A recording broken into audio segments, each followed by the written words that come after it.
जय हिंद दोस्तों।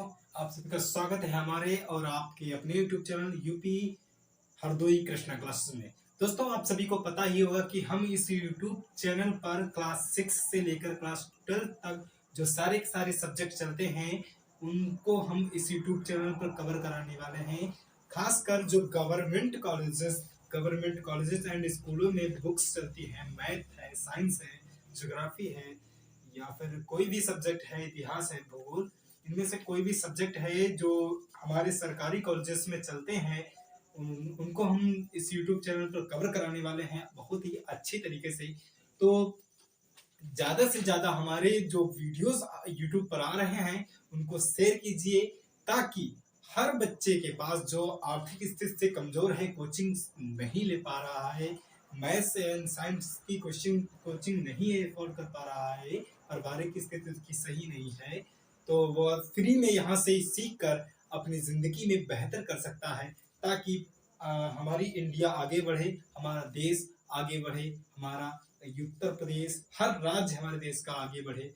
तो अब ज्यादा ना बकवास करते हुए अपने टॉपिक पर चलते हैं। देखिए दोस्तों, क्लास 6 से क्लास 12 तक के इस पूरे ग्राउंड में हमने सर्वप्रथम मैथ स्टार्ट की है, वो भी क्लास 6 की मैथ, जिसमें हमने अभ्यास 1 यानी कि अध्याय जो 1 है, इकाई फर्स्ट है, प्राकृतिक संख्याएं, उसको 2 वीडियो के माध्यम से कवर करा दिया है। इसके बाद क्लास 6 की मैथ ही चल रही है अभी, अध्याय 2 जो कि इकाई 2 और पूर्ण संख्याएं आपको बोर्ड स्क्रीन पर दिख रहा होगा।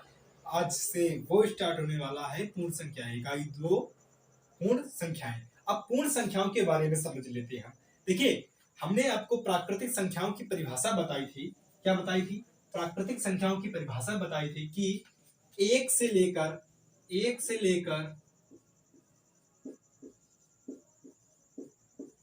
डॉट डॉट डॉट अनंत तक। कहां तक? अनंत तक, इन्फिनिट। देखिए, इन्फिनाइट का चिन्ह ऐसे इस प्रकार से, यानी अनंत का चिन्ह बनता है, अनंत अनंत।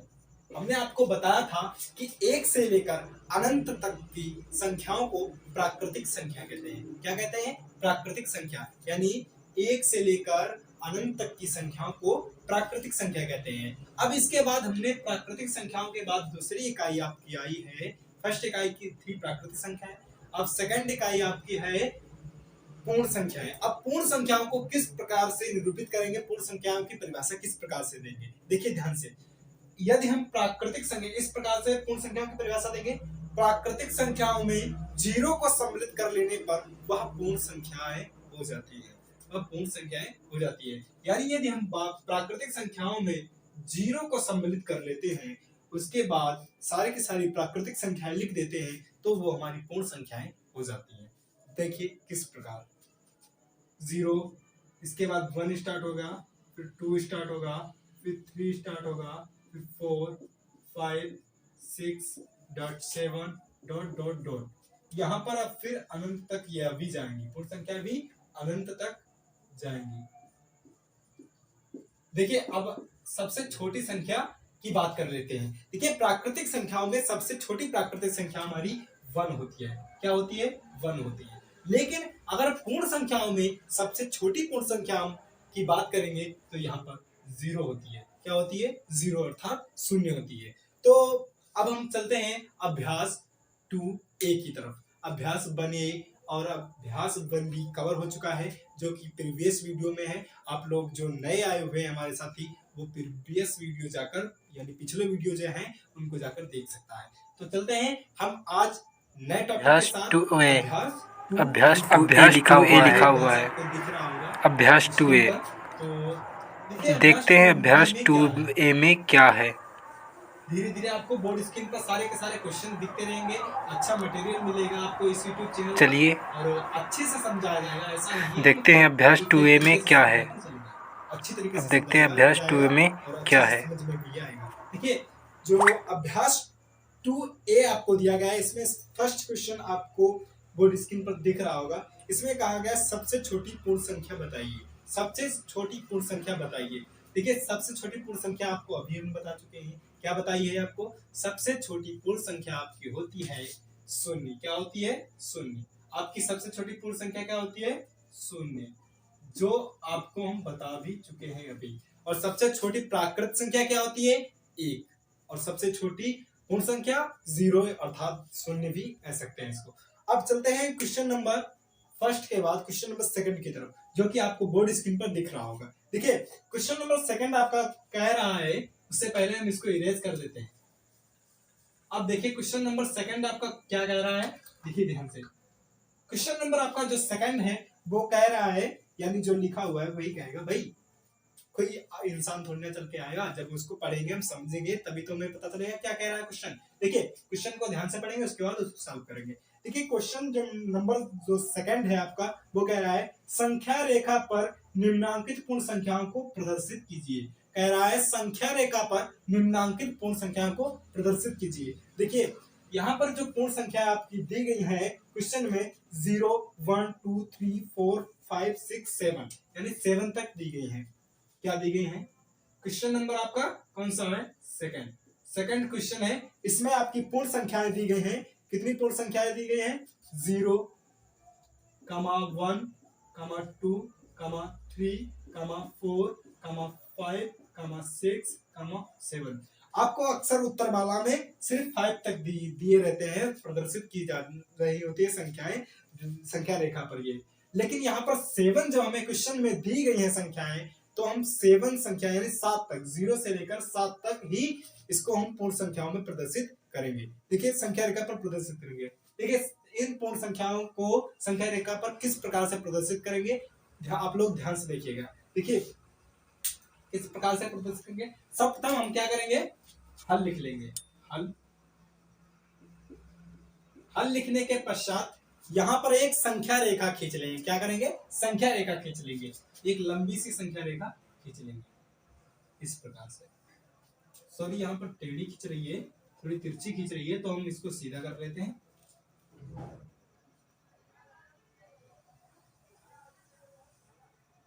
ठीक है, ये आपकी संख्या रेखा खींच गई। अब इस पे क्या करना है आपको? 0 से लेकर 7 तक डिवाइडेशन करना है, यानी इसको प्रदर्शित करना है। ठीक है, 0 से लेकर 7 तक। देखिए यहाँ पर हम गिनती के साथ दिखेंगे। यहाँ पर हम 0 कोई पॉइंट मान लेंगे, इसके बाद इधर को 7 लाइनें और खींचेंगे, या 7 पॉइंट और खींचेंगे। देखिए बल्कि इनकी दूरियां बराबर होनी चाहिए। आप लोग ध्यान रखिएगा, जब आप कॉपी पर नोट करेंगे इसको, तो इनकी लाइनें जो है यहाँ पर डिस्टेंस है वो बराबर होना चाहिए। देखिए 1, 2, 3, 4, 5, 6 और 7। कितनी हमें खींचनी थी? 7, 0 के साथ। अब देखिए यहाँ पर हम देखिए यहाँ पर 0 हो जाएगा, फिर 1, 2, 3, 4, 5, 6 एंड 7। अब यहाँ पर ये संख्या रेखा पर प्रदर्शित हो चुकी है। जो आपका क्वेश्चन नंबर 2 है ये सॉल्व हो चुका है, और ये संख्या रेखा पर जो आपकी संख्या दी गई थी वो प्रदर्शित हो चुकी है। अब चलते हैं क्वेश्चन नंबर 3 की तरफ। जब तक आप क्वेश्चन नंबर 3 पढ़िए बोर्ड स्क्रीन पर, तब तक हम इसको इरेज कर देते हैं। ठीक है, और इसका शॉर्ट स्क्रीन लेते जाना वीडियो पॉज करके, या फिर वीडियो पॉज करके नोट करते जाना, यानी वीडियो रोककर आप लोग नोट करते जाना इन क्वेश्चंस को, और या तो फिर आप लोग वीडियो स्क्रीनशॉट ले सकते हैं, स्क्रीनशॉट लेकर उतार सकते हैं। ठीक है, बाद में। इसके बाद क्वेश्चन नंबर जो 3 आपका दिया गया है, ध्यान से पढ़िएगा। इसमें कहा गया 3 क्रमागत पूर्ण संख्याओं में पहली और तीसरी का योग 28 है। पहली और तीसरी का योग क्या दिया गया है? यहाँ पर 28 दिया गया है। संख्याएं ज्ञात कीजिए। अब 3 क्रमागत संख्याएं, 3 क्रमागत संख्या पूर्ण संख्याएं। ठीक है, क्या कहा गया है यहाँ पर? फिर से क्वेश्चन को एक बार पढ़ते हैं। क्वेश्चन नंबर 3 है, इसमें कहा गया 3 क्रमागत पूर्ण संख्याओं में पहली और तीसरी संख्या का योगफल 28 है। संख्याएं ज्ञात कीजिए। अब हमें 3 क्रमागत पूर्ण संख्या दी गई है। ठीक है, उनको हमें ज्ञात करना है, और जिसमें पहली और तीसरी संख्या का योगफल 28 दिया गया है। तो देखते हैं क्वेश्चन नंबर जो आपका 3 दिया गया है। कौन सा क्वेश्चन नंबर दिया गया है? 3। इसमें देखिए डायरेक्ट हम हल करते हैं। ठीक है, क्वेश्चन नंबर 3 हल करते हैं। जब आपको क्वेश्चन बोर्ड स्क्रीन पर दिख ही रहा है तो डायरेक्ट हम हल ही कर लेते हैं। देखिए यहाँ पर क्या दिया गया है? पहली और तीसरी संख्या का योगफल कितना दिया गया है? 28। तो यहाँ पर हम लिख लेते हैं पहली और तीसरी संख्या का योगफल, तीसरी संख्या का योगफल। पहली और तीसरी संख्या का योगफल कितना हमें दिया गया है, बराबर में 28 यानी 28। पहली और तीसरी का जो हमें सम दिया है यानी योगफल दिया गया वो 28 दिया गया है। इसके बाद अब इसको हम सवाल को हल करते हैं। अब देखिए पहली और तीसरी संख्या के योगफल का हम आधा कर लेते हैं। क्या कर लेते हैं, आधा। यहां पर लिख भी लेते हैं हम, पहली और तीसरी संख्या के योगफल का आधा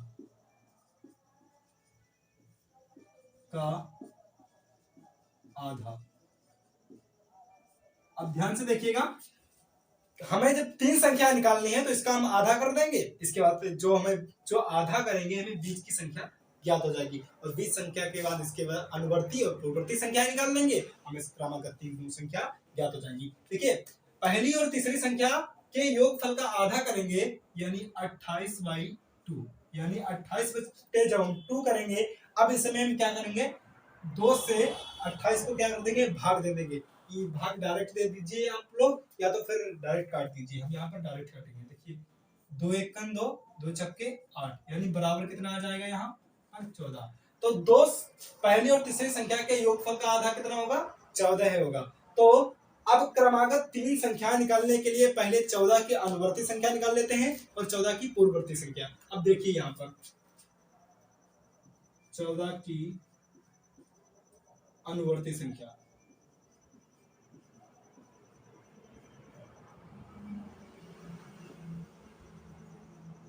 चौदह की अनुवर्ती संख्या, और 14 की अनुवर्ती संख्या निकालने के लिए हम क्या करते हैं, मतलब किसी भी संख्या की 14 क्या किसी भी संख्या हो, कोई भी संख्या हो, कोई भी संख्या हो, उसकी अनुवर्ती संख्या निकालने के लिए हम उसमें एक ऐड करते हैं, और पूर्ववर्ती संख्या निकालने के लिए उसमें से एक घटा देते हैं, माइनस कर देते हैं।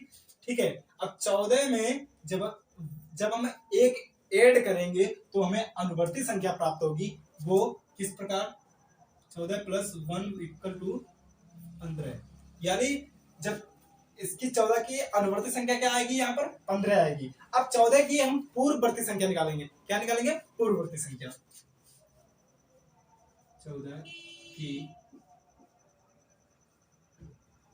पूर्ववर्ती 14 की पूर्ववर्ती संख्या। अब 14 की जब पूर्ववर्ती संख्या निकालेंगे, आपको हमने कल की वीडियो जो पिछले अध्याय में भी पढ़ाया है, जिन्होंने नहीं पढ़ा है वो जाकर उन अध्याय को जरूर पढ़ें, जो वीडियोस पीछे 2 अपलोड हो चुके हैं उनको। देखिए इसमें क्या करना है, 14 की पूर्ववर्ती संख्या निकालनी है, तो हमें 14 किसी भी संख्या की पूर्ववर्ती संख्या अगर निकालनी रहती है तो उसमें से एक घटा देते हैं। ठीक है, तो 14 में से अगर हम एक यहाँ पर घटा देंगे तो कितना बचेगा, 13 बचेगा। तो बीच की संख्या निकल के आई है 14। ठीक है, यहाँ पर हम लिख भी देते हैं बीच की संख्या बराबर 14। बीच की संख्या बराबर कितनी आई है, 14। बीच की संख्या 14 आई है और पूर्ववर्ती संख्या 13 आई है और अनुवर्ती संख्या 15 आई है। तो अतः क्रमागत तीन संख्याएं, क्या निकल के आएंगी हमारी, अतः क्रमागत तीन संख्याएं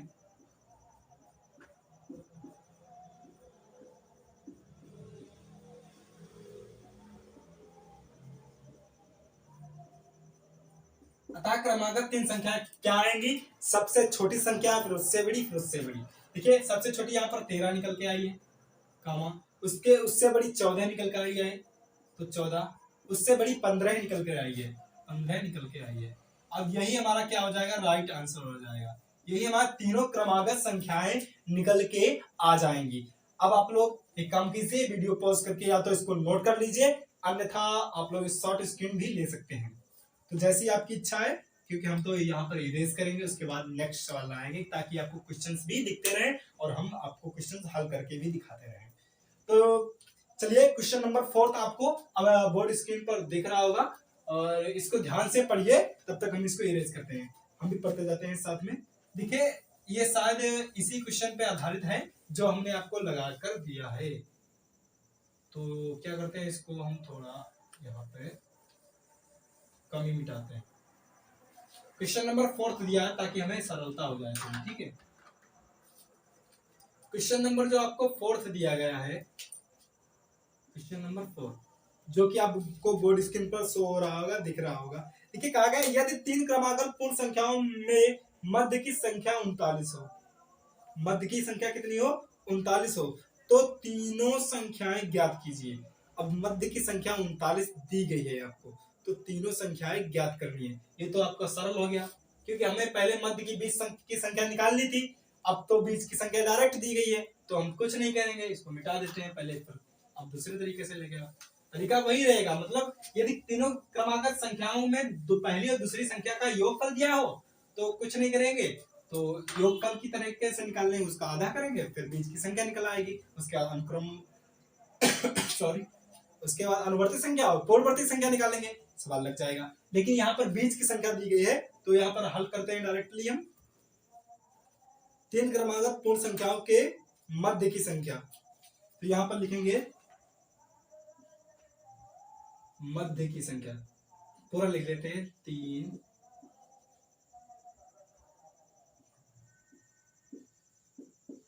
क्रमागत पूर्ण संख्याओं के मध्य की संख्या, पूर्ण संख्याओं के मध्य की संख्या, मध्य की संख्या उधर आपको दिखेगा नहीं तो इधर लिख लेते हैं। देखिए 3 क्रमागत पूर्ण संख्याओं की के मध्य की संख्या क्या आपको दी गई है, 39 यानी 39, 39 दी गई है, तो तीनों संख्याएं ज्ञात कीजिए। अब हमें तीनों संख्याएं ज्ञात करनी है। अब तो ये आपका सवाल सिंपल हो गया, क्योंकि बीच की संख्या हमें पहले से दे दी गई है, यहाँ पर 39। अब क्या करना है, इसकी पूर्ववर्ती संख्या निकाल लीजिए, अनुवर्ती संख्या निकाल लीजिए, बस सवाल लग जाएगा। तो यहाँ पर देखते हैं, यहाँ पर लिखेंगे 39 की। अब आप अनुवर्ती संख्या चाहे पहले निकालें या पूर्ववर्ती संख्या पहले निकालें, ये आप पर डिपेंड करता है, लेकिन उत्तर लिखने का तरीका वही रहेगा, सबसे छोटी संख्या, फिर उससे बड़ी, फिर उससे बड़ी। अब देखिए 13 की अनुवर्ती संख्या निकालते हैं, सॉरी 39 की अनुवर्ती संख्या,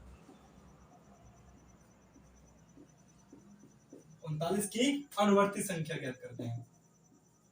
अब अनुवर्ती संख्या के लिए क्या हम करते हैं, एक ऐड करते हैं, और पूर्ववर्ती संख्या के लिए क्या करते हैं, एक माइनस करते हैं, मतलब घटा देते हैं, ठीक है। 39 प्लस फर्स्ट 1 इक्वल टू कितना जाएगा, 40। तो 39 की अनुवर्ती संख्या क्या निकल के आएगी, यहाँ पर 40। अब 39 की पूर्ववर्ती संख्या याद करते हैं, 39 की पूर्ववर्ती संख्या, 39 की पूर्ववर्ती संख्या,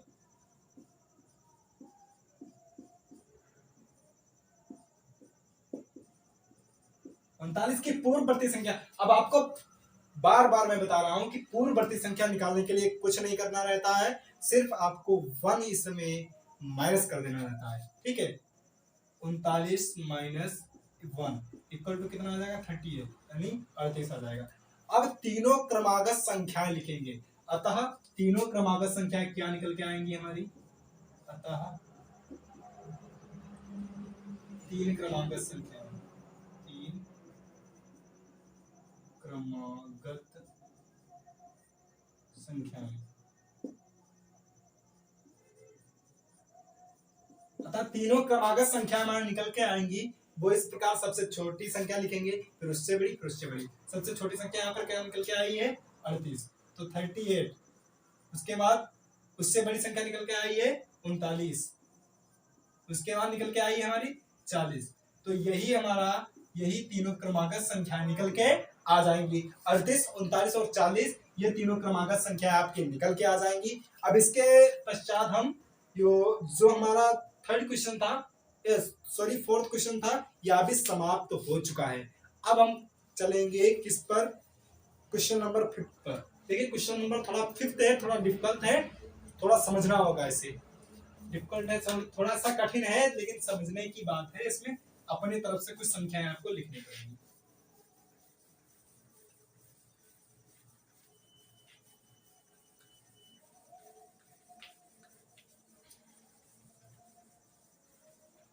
देखिए ध्यान से देखिएगा, जो आपको क्वेश्चन नंबर 5 है, कुछ बोर्ड स्क्रीन पर शो रहा होगा। यहाँ पर कह रहा है कि प्राकृतिक संख्याओं के समूहों में किस संख्या के सम्मिलन कर लेने पर वह पूर्ण संख्या का समूह बन जाता है। सॉरी, यहाँ पर कह रहा है प्राकृतिक संख्याओं के समूहों में, जो हमें प्राकृतिक संख्याओं का समूह बताया था 1 से लेकर अनंत तक, उसमें कहा गया है कि प्राकृतिक संख्याओं के समूहों में किस संख्या के सम्मिलन कर लेने पर वह पूर्ण संख्या का समूह बन जाता है। देखिए यहाँ पर कहा गया है कि जो प्राकृतिक संख्याओं का समूह होता है 1 से लेकर अनंत तक, इसमें किस संख्या को हम सम्मिलित कर लें कि यह संख्या पूर्ण संख्याओं का समूह बन जाए। देखिए अब वेरी सिंपल है क्वेश्चन नंबर 5 है ये आपका, बहुत ही सिंपल है। देखिए ध्यान से, प्राकृतिक संख्याओं का समूह क्या होता है 1 2 3 4 डॉट डॉट डॉट अनंत तक होता है। कहां तक होता है?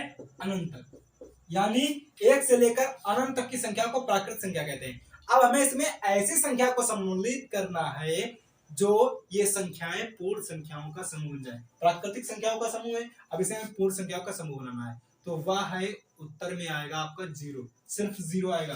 लेकिन यहाँ पर हम लिख के दिखा दे रहे हैं आपको। अब 0 इसमें सम्मिलित कर रहे हैं 1 2 3 4 डॉट डॉट डॉट अनंत इन्फिनाइट, यानी ब्रैकेट में अनंत। ठीक है, यहाँ पर 0 1 2 3 4 डॉट डॉट डॉट अनंत तक। अब देखिए यदि हम, इसका उत्तर राइट क्या होगा, 0 को यदि हम प्राकृतिक संख्याओं के समूह में सम्मिलित कर लें तो वह संख्या पूर्ण संख्या का समूह बन जाती है। तो अभ्यास हमारा 2A था वो समाप्त हो चुका है। अब इसी के कुछ समय के बाद आज ही अभ्यास 2B है वो आने वाला है। थोड़ा नाश्ता पानी करना जरूरी है, नहीं तो फिर दिक्कत हो जाएगी ना। तो मिलते हैं अभी जो इसके पश्चात 10 से 20 मिनट के बाद नेक्स्ट वीडियो आने वाला है, दूसरा वीडियो आने वाला है, उसके साथ मिलते हैं। तब तक के लिए जय हिंद, जय भारत।